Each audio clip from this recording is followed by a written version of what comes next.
This is Bondage Pod, the official podcast of the James Bond social media project.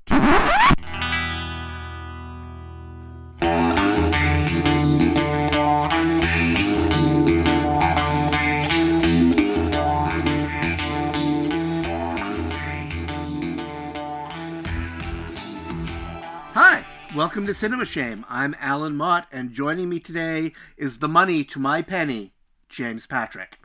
A couple months ago, I watched a well-made video essay by YouTuber Patrick Willems about the Daniel Craig Bond films and how he believed they were all ultimately inspired by the biggest outlier in the official canon franchise, Peter Hunt's On Her Majesty's Secret Service. Watching Willems' video, it occurred to me that George Lazenby's sole outing as Bond was my only remaining cinema shame from the golden Bond age, since I had seen everything else except the Craig films, which I've avoided due to my resistance to taking Bond seriously as a character. Since James is a bona fide Bond expert, I thought it would be fun to do a series of episodes where we dive into the 6 remaining blind spots, especially when we get to SPECTRE, which I hear is the greatest and most universally beloved film in the entire series. Yeah, if that's the way you're going to start that, I'm going to need a lot more of these glasses filled with bourbon. Because the last time I talked about SPECTRE on a podcast, it did not go well. Well, that'll be several months away, so you can prepare. Actually, you can emotionally prepare for your journey. I ranted about SPECTRE on 3 bondage podcasts, and I had to call the last one we did putting SPECTRE to bed so I wouldn't do it again. That's how fired up that movie got me. So, James, I'm going to penetrate to where you are, to the inside of your head. Well, at least we're starting off with one I do know you like. That's true. I am not under the table already. I am ready to talk about On Her Majesty's Secret Service and revive the bondage pod for a new generation. Well, this is it'll be an interesting dynamic because we kind of sort of briefly touched upon this in one of our shame downs, because I believe one of the films I wasn't going to talk about was From Russia with Love, where I kind of like briefly mentioned like how I only like James Bond when he's silly and campy, when he's really serious and meant to be like taken, you know, like as an actual like sort of serious character. That's when the movies lose me. So I wasn't sure what to expect from this, because I've always gotten the vibe that it was more in that realm than some of the other ones, some of the other earlier ones. But that was mostly because of the idea of like the serious romance between James Bond and Diana Rigg's character. So at what point did you realize that apprehension was going to be false? Just a quick... When we finally got... When we got to Blofeld's lair, was that like I skeeted like, did this come out after Dr. Goldfoot and the Bikini Machine? Because it's a very similar plot. Well, ladies, ready for the road, eh? Well, now let's see. Number 4. You are assigned to marry the Greek shipping magnate Triombos. And number 5, the South African diamond king Pierre Labomba. Very good. Now, it so happens that these 2 gentlemen are already married. But with my latest wife disposal device, I think you should have no trouble. But actually, I will say that I actually really did enjoy On Her Majesty's Secret Service. But my one issue with it is that I do think it sort of botches the most promising part of it, which is the love story between Diana Rigg and James Bond. It's Tracy and James. Like I feel like that could have been something a lot greater than what it was. But in the end, I felt like it sort of got undone by some of the James Bondiness that was sort of required for the film. An avalanche of action. Bigger, better, different.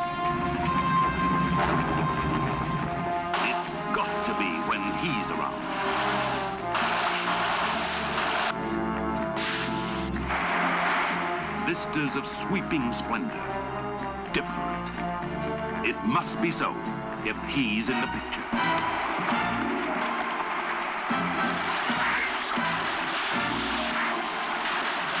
Fabulous beauties, all of them dolls, every one different. They've got to be when he's around. My name's Bond, James Bond. The new Bond. Let's start like this is an old-fashioned Cinema Shame episode. And we'll go right to, why hadn't you seen On Her Majesty's Secret Service until now? You've seen all the other ones up until Craig. I think it was just because it was the outlier. Like, it was the one that just stood out the most. So it, like, I've seen all the Moore Bonds because I actually love Roger Moore as an actor, and the Sean Connery just felt like obligatory, like you had to watch them. Whereas it seemed like the George Lazenby was like, if there's any that you can skip, it's the one where the guy was only in it for one movie. Untrue. And Untrue. like, You can skip 2 Connerys I know really easily.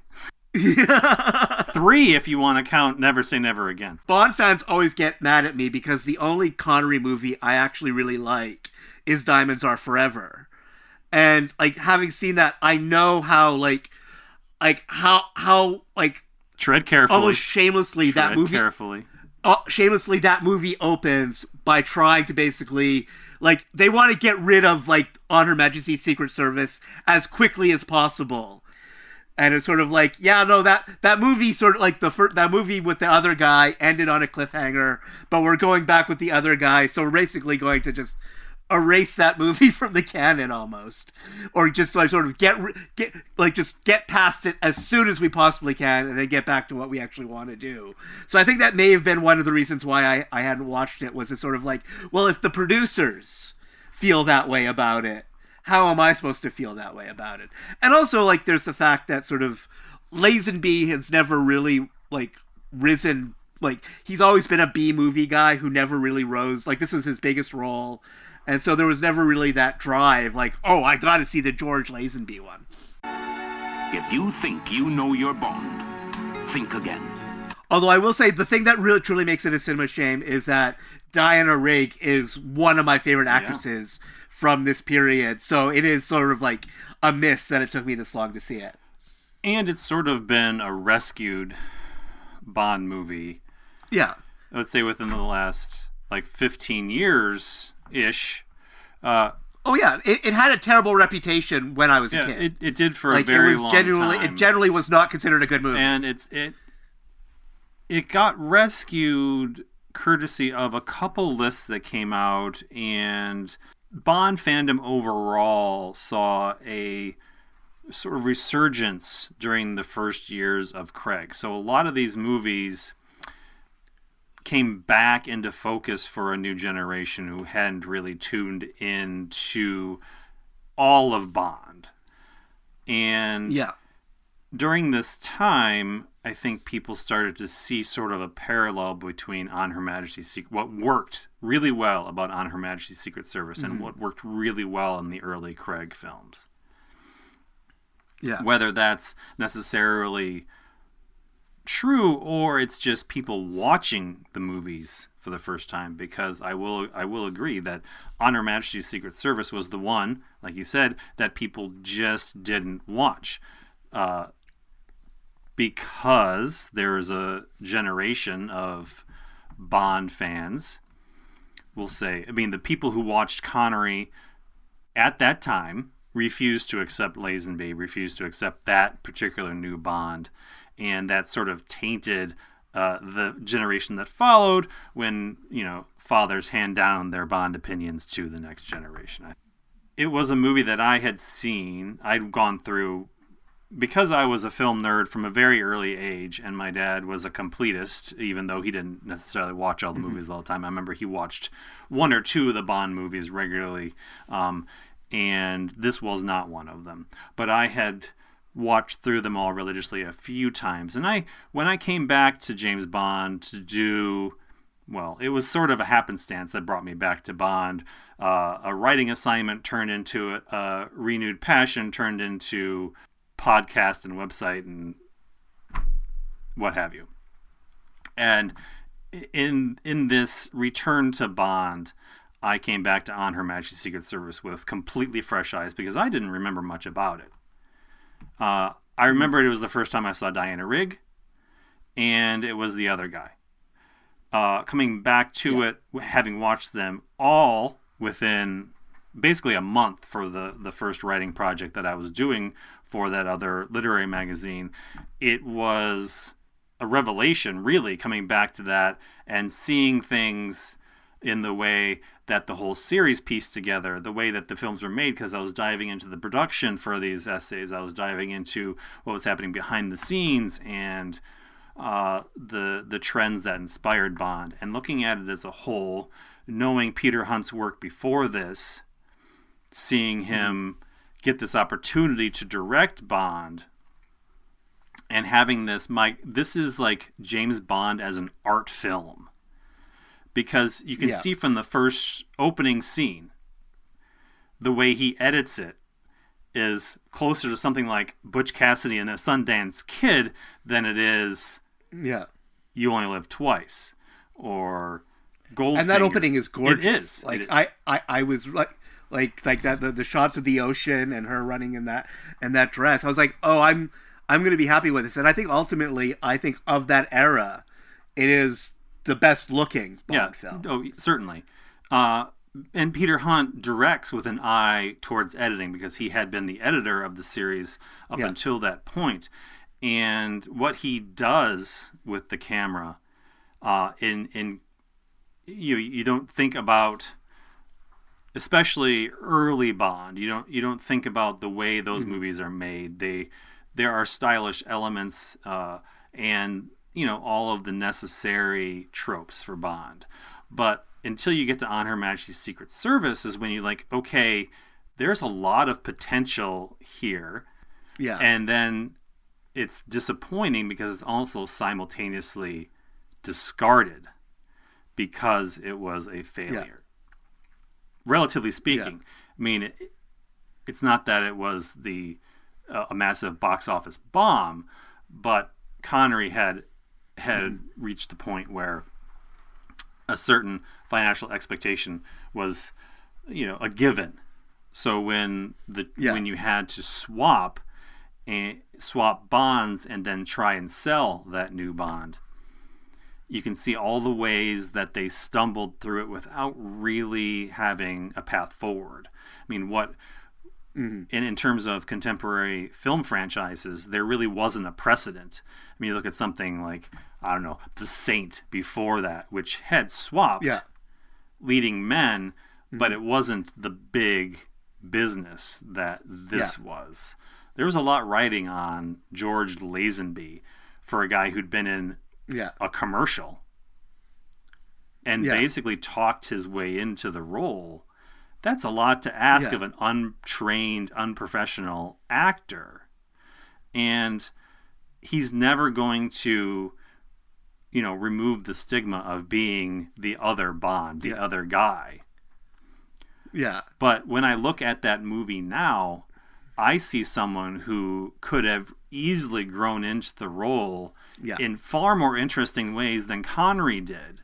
Connery played James Bond rather one note. He was sort of you talk about James Bond as like a cipher character. Connery started that because there really wasn't much beyond the facade. And we love that about the character. Like, that's part of the reason it has endured. Yeah. Well, the reason why he's lasted so long is because men watching these movies can imagine themselves as Bond because there's not enough friction with the character to make them go, oh, I would never act like that. I would never be like that. He is like the quintessential male fantasy character. Basically, like him and Batman are the two, like, when guys close their eyes and imagine themselves, they see either James Bond or Batman. And Lazenby, and I will always say about On Her Majesty's Secret Service that the movie would not have worked with Sean Connery. Because this James Bond has a tenderness that Connery was not capable of. No, it wasn't an option that was open to him. Like, he was a woman. He was the womanizer.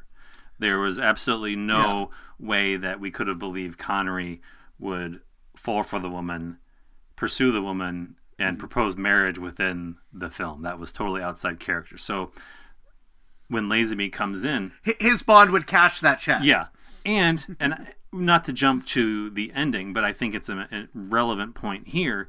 We get that tender ending when Tracy is killed, and because Lazenby has that moment, it is effective. Like, it's not just another woman that's killed. I would argue that Lazenby is the only reason that moment is effective, because I actually was really touched by it, and I actually shed tears for it. But in the back of my mind, I'm going, the movie hasn't justified this. Like, the movie hasn't done enough to give us that romance, to give us this ending. But it works as much as it does, and it's as affecting as it is, because Lazenby, like his Lazenby's Bond, it's almost it's not even like that he's devastated. It's that it's his denial. Like, he can't accept it. So he's like, she's just resting. Like, she's like, and it actually tears because her apart. he underplays what happens there. Yeah. So whether intentional or not, I mean, it could just be a beautiful, happy accident. But his that he's not, or maybe he knew what he was doing all along. I mean, I don't know. I've listened to the guy talk. I've seen the documentary. He is so full of himself and such an incredible, like, real life caricature of himself, sort of, in a way, that I don't want to give him as an actor too much credit, because I do think it was his inability or like lack of surety in the performance that allowed him that particular moment, like the moment where the denial is so heartfelt that it works beautifully. He struck me as the only real himbo Bond, where he really is like mostly just a pretty face. And it struck me as sort of ironic, as that it's one of the rare Bond movies where most of the female characters are allowed to use their real voices and they aren't dubbed. But for a significant portion of the movie, Lazenby is dubbed. Yeah. And he was really frustrated by that. And Did he actually? I don't know. Did he actually attempt to he did do a George Baker impression? He did. We don't know. We can't. I don't think we have the recordings from his lines. But I do know that he, didn't know that he was going to be dubbed when he was doing it. Yeah. Or at least that's what's been written. I mean, a lot of this from these early films are a lot of lore, and you'll find anyone will disagree with you. But as far as I've read and remember, he didn't know, which pissed him off. It was funny for me watching it because the actor who's dubbing him is, to me, he's Tiberius from I, Claudius. So he's supposedly playing, like, Bond is pretending to be this sort of, like, gay genealogist. Who all the women like think isn't interested in women, and in my head I'm thinking of like this depraved Roman emperor, because that's what I associate with that voice. Yeah. So to recap the narrative, Bond is chasing Blofeld, and he's trying to figure out where he is, and he gets this lead that he's cooped up in the Alps at this place called Pez Gloria, and they have an opportunity to present Bond as a genealogist, which is a hilarious cover. So it's because Blofeld is obsessed with reclaiming his aristocratic title. So he travels there pretending to be this homosexual genealogist, and this is where Blofeld is keeping his harem of future female weapons to take over and destroy the world. It's really his girl bombs, his bikini machine, his girl bombs. And this is where the confrontation happens, and it's there's a lot. I mean, there's a lot going on in this movie that's outside the scope of just another Bond movie. Because the series up until this point, really, there was very little planning that had taken place early in Bond. Dr. No was made specifically because it was cheaper to film. That was not originally intended to be the first movie. The first movie was originally going to be Thunderball. Thunderball was too expensive, and that led to the Kevin McClory lawsuits, yada, yada, yada, outside the scope of this podcast. Yeah. But the early Bond movies were a mess in terms of the way they were going. They were being adapted from the Ian Fleming novels, and continuity was left to the wind. Yeah. So when we get to doing On Her Majesty's Secret Service, which was one of the earlier books, we have the meeting of Bond and Blofeld like they've never battled before, when in fact the last movie they had a royal rumble inside a volcano, come face to face, met each other very handily. So again, we come to On Her Majesty's Secret Service, and this was the one they were going to do. Peter Hunt really wanted to bring it back to the books because You Only Live Twice was a fucking hellhole of a mess. Like, I know it has lots of fans, but fuck that movie. Like, it is, and I get like expelled from all sorts of Bond fandom circles because it is one of my least favorite, like bottom 2 or 3 Bond movies. I think it's just, I think Bond could have very well ended right there because it became a parody of itself. Yeah. And it didn't need Austin Powers to do it for them. They did it in the 5th movie. Yeah. So Peter Hunt wanted to bring it back to the books, and in doing so, really stuck to Ian Fleming's novel On Her Majesty's Secret Service, whether or not they'd met before, and it required them to not know each other for this to work. Takes more than a few props to turn 007 into a herald. Take more than cutting off your earlobes, Blofeld, to turn you into a count. I may yet surprise you, but I'm afraid that you have no surprises left for me. Which is funny because all they had to do was like change Blofeld's name. Well, we're talking about how they try to erase On Her Majesty's Secret Service immediately afterwards. Yeah. The Diamonds Are Forever opens with the face changing Blofeld. Yeah. So this is how it explains that Blofeld and Bond, that they could not know each other because they're going through. Blofeld is changing his face, and like it kind of explains part of it, but that's a really weird way to erase the prior movie. Oh wait, is it was I wrong? Is it Live or Let Die that ends with him being dumped in the chimney? That is it's not Live and Let Die. You got to go further down. That's okay. For Your Eyes Only. Ignore everything I said about that. That's For Your Eyes Only. For Your Eyes when Only. That's when they're dumping Blofeld down the smokestack when he's not really Blofeld. That goes back to the Kevin McClory lawsuit because McClory sued because he said he created Blofeld. You can't have him. So Broccoli and Saltzman said, okay, well, if you want to have it that way, we're just going to dump this guy that's not technically Blofeld down a smokestack and not care about him anymore, which in my mind was one of the biggest genius middle fingers possible at that particular moment. And I love them for that. Like it was a petty scene that had no place in the rest of the film. The opening of Diamonds Are Forever is Blofeld changing his face, and then and then they have that fight in the mud bath things, and we're supposed to believe that he just changes his face, and this explains why Blofeld always looks different movie to movie. Yeah. Because it's Charles Gray, Telly Savalas, Donald Pleasance, and is there another one who played him? Beyond Christoph Waltz. Well, just the hand and voice, but no. Yeah. And the guy that got dumped down a smokestack, who was not technically Blofeld. Put me down!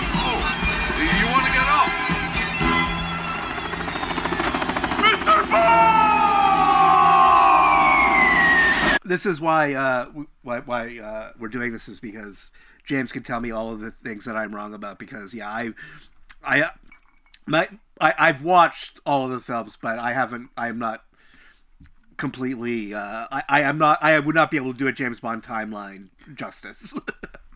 Yeah, it hasn't broken you quite like it's broken me. Like, yeah. and if you're somehow new to this, new to me, I guess, as a podcaster, I started the James Bond social media project where we watched a Bond movie every week and live tweeted it. So every week I would compile a list of like 40 background pieces of information to tweet out during the movie, and we watched it through once. And then the people, I mean, I like to say that we beat American Idol one night on Twitter, but we were trending above American Idol. We had enough people involved in the live tweets. So by the end of the first round, we had a few dozen people who were doing it every week. And it's like, well, I want to go back to the first ones because I joined when we were doing Pierce Brosnan, and I want the Sean Connery ones. I'm like, okay, we'll do it again. And we did it again. And then we did it again. So for approximately 10 years, I was live tweeting James Bond and James Bond adjacent spy movies and other movies featuring the Bond actors. And it was a long time that I semi-devoted my brain power to this nonsense. So there's a lot of information that's floating up around there that comes out in fits and spurts. There's also a lot that I've forgotten because when we stopped, I haven't watched more than a couple Bond films since, and those are only been in the theaters when I have the opportunity to catch them. Yeah. So that now you're up to speed about why this is all rattling around in my brain. Yeah. Take a memo, please, Moneypenny. Ready, James. Sir, I have the honor to request you will accept my resignation, effective forthwith.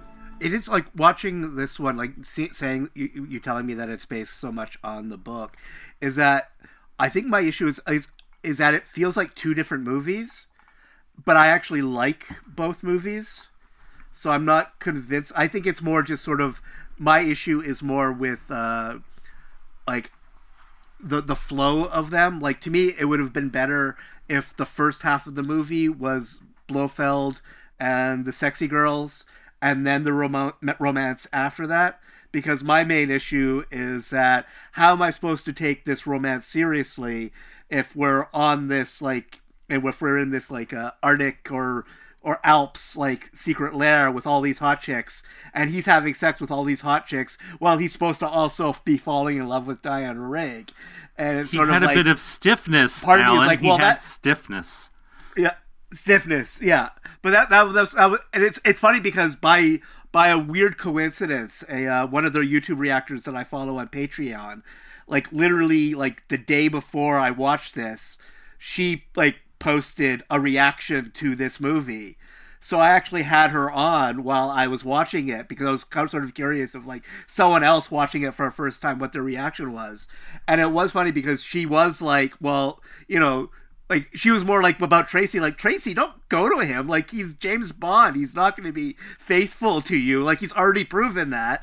But also at the same time, there was an element of her being oh, you're so naughty, James. Well, there's also an element of her, in the book, and I think we're supposed to get this impression in the movie too, that she's sort of a female version of James Bond herself.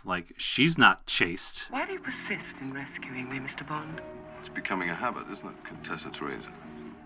Teresa was a saint. I'm known as Tracy. Well, Tracy, next time play it safe and stand on 5. People who want to stay alive play it safe. Please stay alive. At least for tonight. Well, and I think that was my sort of main issue, was that the only reason why I liked her character was because she was played by Diana Rigg. And it's sort of I am primed to like any character played by Diana Rigg. But also, I felt there was no moment where I went oh yeah, they're really in love. It was a case where the movie was telling me... They hated each other. They hated each other in real life, so they had that going for them. Yeah. And when Lazenby was... See, I watched this at the Turner Classic Movie Film Festival. I think may have been the first festival I went to, and he gave one of the most riotous pre-show introductions I've ever seen there because he just could not be contained. His stories were totally off the reservation. Yeah. And Ben Mankiewicz was trying to interview him, but he was so frank and so candid. So he's talking about how he bedded the script girl on like the third day of production, and he and Diana Rigg had been flirting before then, and this turned everything sour, and they were combative and couldn't be in the same room and were constantly fighting. And he's like, yeah, but it was sexual tension, so I really enjoyed. Like he's just like detailing everything, and how the script girl was in some tent between takes. And if you ever have the opportunity to listen to him talk about anything, I encourage you to watch that video. Well, I really do. I despite not having seen the movie until now, I have seen the documentary about him, which I genuinely really, really liked. I think that's a really good. It's almost like a half biopic, half documentary. He's really interesting. Like, he's just a really interesting human who has led. I mean, he's just an average guy who willed his way into immediate success and then didn't know what to do with it. And if you don't know the story about why he was a one-time James Bond, it's because he fell in with these sort of, I guess we'll call them alternative thinkers for the time. And they started getting into his head about how James Bond was a dead franchise and it couldn't survive the enlightened 70s. So before the release of the film even, he grew out a beard and was sort of embracing this hippie drug counterculture and showing up to all the premieres, bedraggled and long-haired. And the producers were like, you're James Bond, you have to be clean cut and look like this superhero sort of situation. And he's like, no, I'm not going to do that. And they wanted him to stick around. It wasn't that they were ready to cut bait. He was the one that basically opted out, and he's also very candid about how that was the worst decision he ever made. Like, he says, I got in with the wrong people. I got my head full of these ideas, and I broke my career before it even began. So that's when they went back to Connery. And you know, we can go back to originally too. They wanted Timothy Dalton for this role in Honor Majesty's Secret Service, but Dalton rightly said, "I'm 22 or whatever he was," and said, "He's not old enough. I'm not James Bond yet. No, I'm not James Bond yet." So that's when they had the big hunt for the next James Bond. It became this big media thing where they were following the search for the next James Bond, and he lasted through a number of rounds and rounds, but. Lazenby is fascinating. If you haven't seen the Becoming James Bond documentary, definitely seek that out, because he's kind of a character that you can't really believe until you witness it happen. But so back to the movie. So, like, talking about Diana Rigg in this film, you have to, and for people who are like having trouble with what Diana Rigg represents and how she's sort of a feminist icon for appearing in this movie. I mean, you have to consider, up until this point, the most proactive James Bond girl that we had was Honor Blackman in Goldfinger. Yeah. And in that film, she's basically raped and suddenly falls in love with James Bond. It's hard to consider her a feminist icon. So we finally get someone like Diana Rigg in Honor Majesty's Secret Service, which has she has agency. She is her own woman. She rescues James Bond on 2 occasions. She has action sequences. She takes part in the action sequences. She's got a driving sequence that is one of the best car chases in Bond overall. Because it's I was getting a bit of a Herbie the Love a little bit, but that's sort of the time period. I think it stands out to me because it is. Yeah, it's definitely one of the most ruthless in terms of like the actual like car exploding and like sort of like I'm thinking stuff more like that. But I remember there was a stunt work involved in the timing of that chase, because a lot of times it's just orchestrating cars in motion, and in this.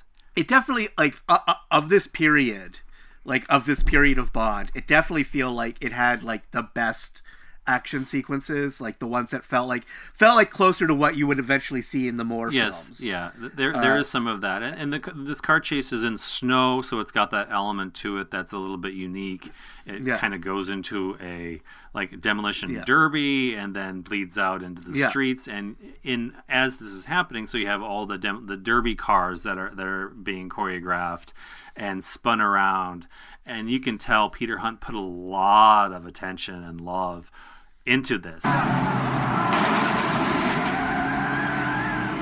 Looks like we've hit the rush hour. But I thought, for me, it felt like almost to its detriment. I could see that because I felt like I could cut 5 minutes from every single action sequence, and that would give you 15 minutes of like the romance part that I felt this movie was missing. And that's probably true, but also wouldn't have helped the film find its audience either. Like, yeah, no, it would have helped me basically in be 2025, because basically my big Allan thing would have aligned perfectly with that movie. Yeah, I just want like I went into this movie. The one thing I really knew about it in terms of the plot was that James Bond falls in love with a woman, he marries her, and she dies. Like that's basically all I knew going in. And so I was really expecting that to be the most crucial and important part of the movie. It certainly and it was, really though. isn't. It Relatively really isn't. speaking, considering that every other Bond woman, like, they get executed by the second act. Like, or they survive and they're just, like, Bond toys. I mean, this one certainly is a step forward in terms of female representation and giving Bond an equal almost. Well, but like talking about like it being one of the first ones where you can actually hear the voices of the women, because in a lot of the other films, like basically they hire the actresses purely for how they look. And then even though like in some of the more ones, it's sort of baffling. It's because I've seen these actresses before, and I know they have great speaking voices, so there really was no reason to dub them. But in this case, like it was funny because there's like Joanna Lumley is one of the women at Blofeld's place, and I didn't recognize her at all until her one line, and then she says the one line, and I was like, "Oh my fucking god, that's Joanna Lumley!" What were you doing so near Piz Gloria? Now I have a new interest in life. Winter sports, eh? Very wholesome. Just one winter sportsman, and Pa told me where to find him. And I think you know, this has to be the most Canadian of all James Bond movies as well. Its obsession with winter sports because of all the snow. Well, I mean, they're curling first of all. Point number one, they're curling and bobsledding and skiing. What I find somewhat interesting about the history of Bond and how things come full circle, that this movie had a less than stellar reputation for most of its life. I mean, we're talking 40 years of existence before it gets its due. And the last Bond film regurgitates On Her Majesty's Secret Service and pays homage to it. And it's supposed to resonate strictly through reference. Yeah. And I just can't wrap my head around how that was supposed to work, knowing that a large portion of the people seeing No Time to Die haven't seen this one. Don't care about it, maybe don't think about it. We'll say the real traditional Bond fans who are obsessive about the series look at No Time to Die, and I mean, I can't speak for everyone, but as someone who considers himself a bit off his rocker, obsessed with James Bond, that movie did Bond wrong. And it just is not. We'll have to get to that one. I can't. I know. I'm not going to get too deeply because I'll just get off I'll go down a hole and you'll never get me out again. And I'll sit here stewing and drooling and rampaging. Well, we'll get there eventually, people. Like this is like a. a hint of things to come. And that was the last Bondage Pod episode. Was my rant about No Time to Die. So I do have thoughts. We'll just stop there. But I think it's, in a certain way, there's some justice for On Her Majesty's Secret Service, just in the fact that No Time to Die was like, you know what, it's important enough to bring back here. And I won't say that it was totally ineffective, because it does some things well in referencing, and is like, has a sincere appreciation clearly for the film. Now, how you feel about those empty homages in James Bond is a totally different thing. Yeah. Because this is also, there's a self-awareness that developed through the Bond years too, and you can point to. Well, you can almost say that that almost started with this film. Yeah. Because there's literally like his first line, well, not first line, but one of his, like, at the opening is like, this didn't happen to the other guy. This never happened to the other fellow. Now, that is a line that has been polarizing since its release too. Yeah. And I think at the time it was like an eye roller, because Bond hadn't really broken the fourth wall before. There wasn't that overt self-awareness. Although I would argue that You Only Live Twice is, Roald Dahl's script. He was certainly had a disdain for the formula itself and wrote this as self-parody. Like, nothing's documented about his thoughts on the matter, but it's clear that he didn't either understand or had some outright vitriol for the series. And when he says the line, I think it's really well done, like, as a concept to sell the new James Bond. You're like, I know this isn't the guy you want. I know it's not the guy you want, but it's okay, because James Bond is still going. Well, it's also the first, like, sort of, if you want to, like, hint or acknowledgement of sort of the idea that James Bond is a position, not a person. And that's, you spin all those conspiracy theories out about that will go out infinitely into the cosmos. Yeah, but any franchise that lasts long enough to have a changeover, kind of needs to have that moment where it's like, we know, and I thought that was done really well. And you can look back at some of the marketing materials too, weren't quite as bold and confident, because the primary, one of the main posters is a blank face where James Bond is supposed to be surrounded by the women that are in the movie, and it does tease the suggestion that it doesn't really matter who's playing James Bond, because it's still James Bond. So when you get to the line, this never happened to the other fellow, which is not said directly to the camera, which is interesting. It's said sort of off, like he's looking off at the distance, looking at the woman that's getting away. This never happened to the other fellow. But just as the film fades into the opening credits sequence, he looks at the camera. And then we have a montage of all the things that have happened to James Bond. Like we have old villains and old women popping into the hourglasses as we have this Bond opening, this movie. Because and then later when he's going through cleaning out his desk, he lingers on items from his old gadgets. Right. So it's really hitting home, this idea that this really is Bond. It's really the same guy. This isn't a new guy. It's not 00 something else. It's not some other guy that's just stepped in. This is the same dude, same James Bond, just not Sean Connery. Now let's move on. And part of my conspiracy theory that I've brought up personally is that the things that are like You Only Live Twice isn't mentioned isn't pictured and isn't in the trinkets there. It's the only one that's not. So I'm like, they want to erase that too. Yeah.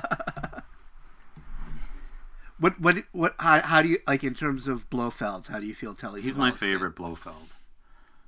He's your favorite because Blofeld? I think overall Blofeld is a pointless villain. Blofeld was interesting in that when he was faceless. He had menace to him when we did not picture him. And I know that's become parody in subsequent... Yeah. Because he wasn't shown. Yeah. So, I mean, even Inspector Gadget's, parodying the Blofeld off screen. Yeah. But when he was sort of a faceless, nondescript evil and his henchmen were doing the work, he was more menacing as this nebulous figure of evil. Like, if you let your imagination do the work, it's far more interesting than actually giving him a face. So when Donald Pleasance appears as this bald, he's not what you want. Like, he sort of neuters any idea you had about this, ideal version of evil that's supposed to take over the world. It's like, no, this guy can't take over a 7-Eleven. Like, I'm not really sure he's qualified for all this eviling. So when we see Blofeld, I think that sort of neuters the character's point. Mm-hmm. And Savalas, I think, was the one that played him with a sort of a snarl and a menace that lent that quality to him. Yeah. Like, I don't see Charles Gray as anything other than a fop. Like, I just don't. Yeah. I feel like every great villain is almost like a counterpoint to the hero. And that's and Blofeld never feels like that. He never feels like he's an equal to. This is kind of the closest, because like Blofeld is actually involved in a bunch of the action sequences, and like actually like they have the bobsled sort of sequence, and there's a bunch of the skiing and stuff like that. So like this is the one movie where it feels like Blofeld is presented as someone who can go toe to toe with Bond if the situation demands. For the most part, they don't. Like, this is like active Blofeld. Like, he's clearly involved. The other ones are largely just. That said, the sort of the way the sort of film. Like, he's obviously not dead, because he ends up killing driving the car while his henchwoman kills Tracy. But sort of the way they sort of leave it with the bobsled, it's almost like goofy. Like, it's almost felt like they were like, oh my god, this movie is so long, we have to wrap it up. So let's just get him caught in a tree. He went out in a branch, and then we never see him again. He went out in a branch. Yeah. Like. Yeah. Some of that undermines the movie, and it's not the first Bond movie to go on this ridiculous last act bender. From Russia with Love is my favorite, and this is probably number 2. But what they both have in common is that last minute bender. Like, From Russia with Love has a ridiculous boat chase scene that finishes it off. That's sort of like a postscript on the movie that feels tacked on to satisfy a certain need for what a Bond movie has to be. And I think this is another one of those, like, the chase goes on to preposterous lengths, and once they're on the same bobsled running down this interminable chute, and they're fighting, and he gets him hung up in a tree, and that's like, well, he's done. And we end with the quippy one-liner. It feels sort of out of the nature of the film itself. Like, we have some silliness around the women at the institute, and the gay Bond caricature that's betting all of them. And yes, it's not. This movie is by no means a serious film. It has more serious elements because of the romance, but it's still got this ridiculous streak running through it that comes out when we have this chase scene. What is a baroness? A kind of inferior sort of baron. Oh, how disappointing. Well, Oh, I don't mean you're inferior. I mean the title is. Yes, but what's a genealogist? What is that? Pommy word for an old people's doctor. Ah, so he's here to cure Fräulein Bund. Watch you so she's got ears like an elephant. Well, it's one of those situations where sometimes you're watching a movie, and especially if you like know the ending, and you see like how much time left is in the movie, and you know the ending, and your part of you is going like, well, how do they get to the ending? Like I don't like how, and it's sort of like it literally goes from him in the like Blofeld in the branches to Tracy and Bond getting married, and it's like, well, no, we need more in between there. Well, and to your point, yes, we could have cut down on some of the chase. We could have cut down on some of the car chase, some of the bobsled skiing chases. It's all could be some of the skiing, like the skiing. It all could be trimmed a bit. But we're still in the realm where all of these scenes are spectacle. And just them existing is a treat for the audience. And I go back to Thunderball for this, because Thunderball gets a really bad rap because of its, you'll hear interminable underwater fight scenes. But for that movie, it is pure spectacle, because they had just developed the technology to allow them to film underwater like that. And to audiences in 1965, that was remarkable to see on screen. I don't even mind. That was some Avatar shit. It was. It really was. And I've never minded the underwater scenes, because I think there's a like soothing fluidity to the fight choreography in there, and it goes on too long, like a lot of these scenes do, but I never mind them. Just like these scenes, if I'm nitpicking, I was like, we could have trimmed here and there, but like the avalanche sequences, again, Peter Hunt falls in love with concepts and takes them to their post-logical conclusions, perhaps. So did each chase scene or each of these action scenes need to be this long? No. But there's something to the spectacle of them that we get here in ways that movies just don't do or allow anymore, because of rapid cutting and rapid editing, and we're allowed to see these things as they were in 1969, which is a remarkable feat of action cinema. And yes, the movie is too long. To put a point on it, the movie is too long, but part of that rambling and the two movies that don't meet, it's a shaggy dog of a Bond movie, and I think that's why I love it. This one's different. This one's got heart. I love you.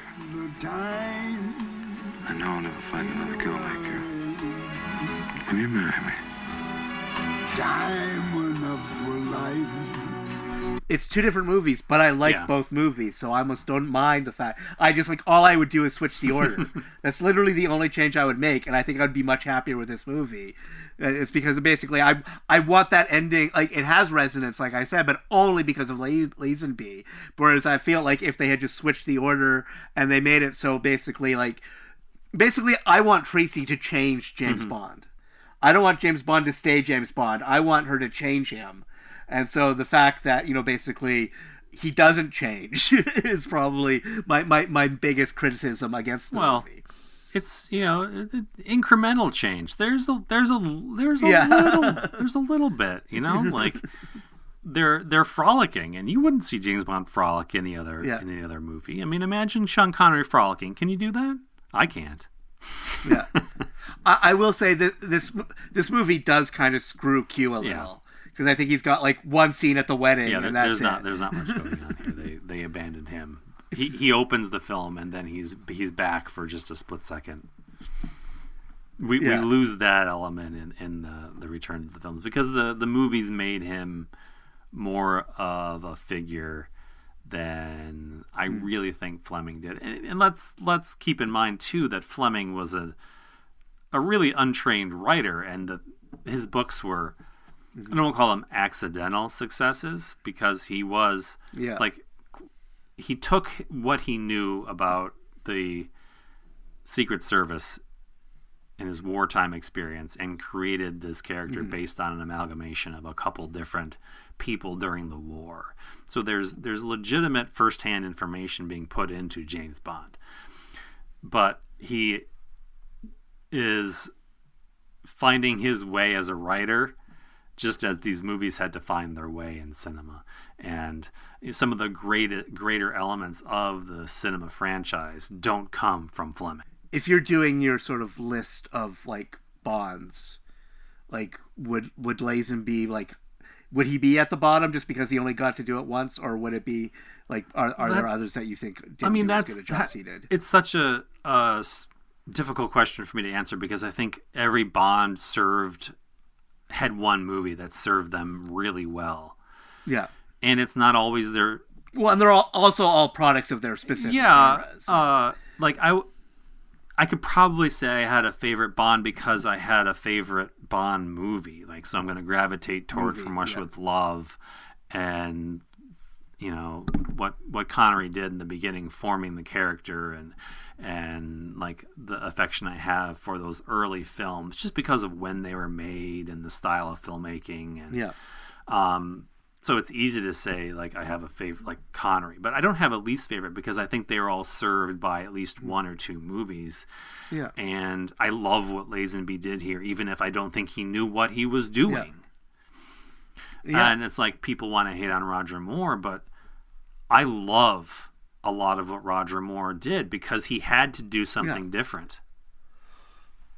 Well, for me, like, I generally don't care about sort of who actors are in real life, but I think probably one reason why Moore is my favorite, especially compared to Connery, is that everything I've seen from and like read about Roger Moore is he is a guy I would absolutely love to hang out with. Whereas I don't think I could be in a room with Sean Connery for longer than 5 minutes. No, I agree with that totally. And I think when we were doing the live tweets, I sort of I felt a proximity to the Moore movies, in that they were like treated as like second class citizens of the Bond world. Yeah. But I legitimately loved Roger Moore. In every movie, no matter how I felt about the movie itself, I loved watching Roger Moore, and just his personality and the way he developed the character all on his own. And a lot of the actors don't really figure it out immediately. Like, you could point to Brosnan specifically and saying, "Oh, GoldenEye is Brosnan's best movie," but I don't think he figures out the character until the third movie. Like, he gets better as Bond in the movies, even if the movies get worse. And Moore is trying to walk a line in the first two movies where he's like believably the same character as Sean Connery. And it's not until The Spy Who Loved Me where he's like, I'm Roger Moore, goddammit. And this is what I do really well. And if I drive a car up onto the beach, I'm going to drop a fish out the window, and it's going to be fucking funny. Yeah. Well, I think, like, I think there's a very good reason why Roger Moore was cast as Brett Maverick's cousin, British cousin in Maverick, is because he basically is the British James Garner. Because they were both actors who, because of their appearance, were expected to play traditionally masculine roles, but they both thought the idea of traditional masculinity was inherently ridiculous. So I think the reason why a lot of people feel like the Moore ones are secondary is because Connery fully believed in sort of like the sort of masculinity of James Bond. Connery always had the Cro-Magnon. Moore understood that it was a joke. Yeah. By that point, the series had treated itself less seriously, and at this point, and during The Spy Who Loved Me is when Roger Moore really comes into his own and embraces. I think maybe you're onto something, like how he really feels about the character of James Bond, even as much as he had, really been looking forward to playing it.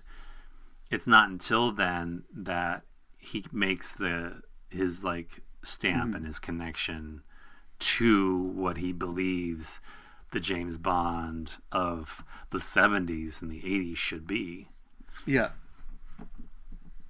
And when I go back to watch like Bond movies, just like if I toss something on, I don't often toss on Connery. Like I will. So if if Connery's playing, like I'll always go see like Connery in the theater. Like the Bond movies, I'll always like make a point. But like if I'm at home, just like what am I going to put on? Oh, I feel like Bond. I often throw on Roger Moore because that's like comfort Bond to me. The more Bonds are the only ones that I own on Blu-ray. Like I don't have. Oh no, that's not true. I do have Diamonds Are Forever, because like I said, that is the one Connery. So strange. And I like it for the reason why it's considered problematic. Because I love those two killers. I think they're just the most unique sort of. Like, yeah, they're very interesting. Yeah, that's probably my favorite part of Diamonds Are Forever. Yeah. I just find I have so many other problems with that, like Connery's performance, like the action staging, the carelessness of the plotting. Like there's so much that's just lazy and not thought out about how that movie was executed. I think it helps with me, like it helps with me with the Bond films is that I never expect any of them to actually be good. It is. So exactly what you need. So long as I'm entertained, that's all I really care about.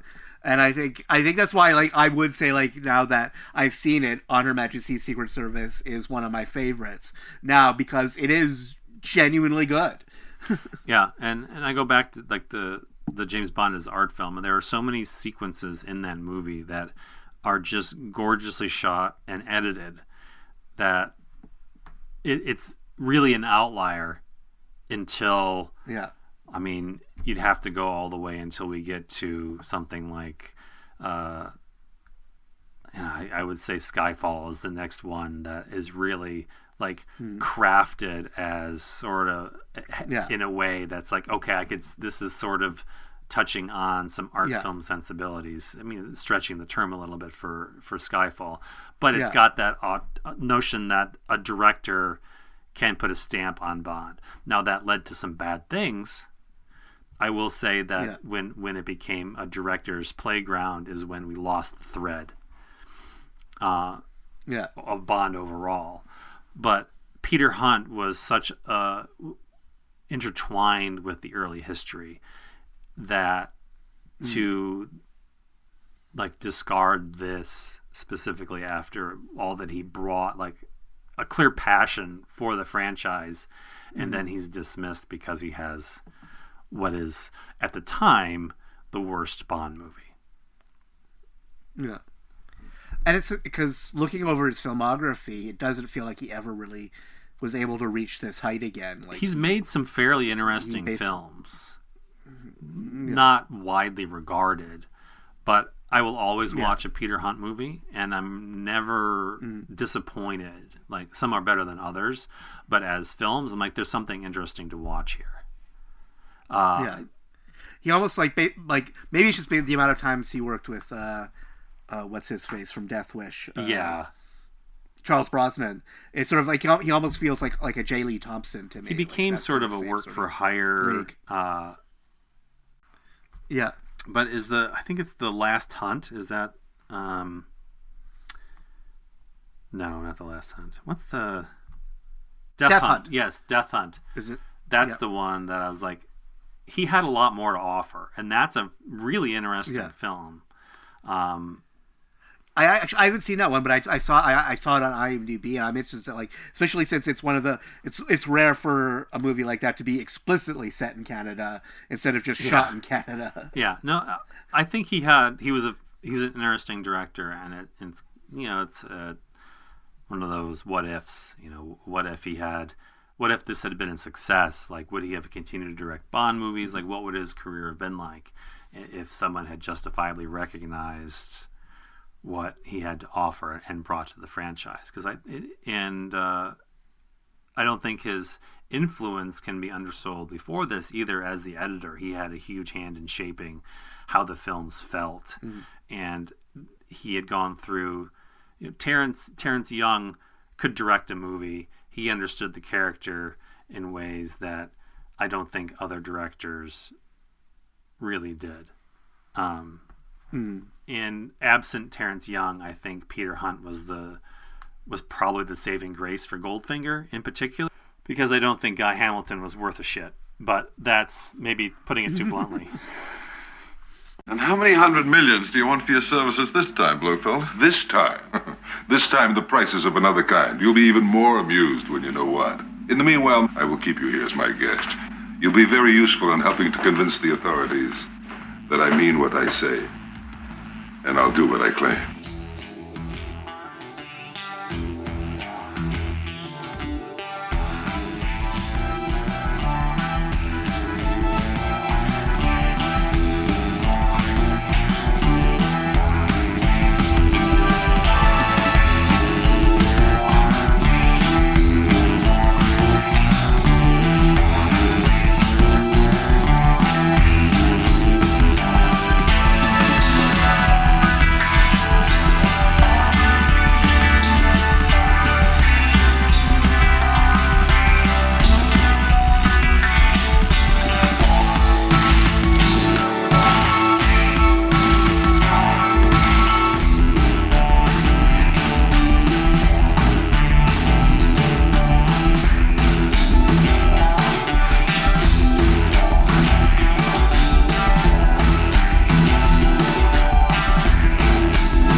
You have chosen wisely.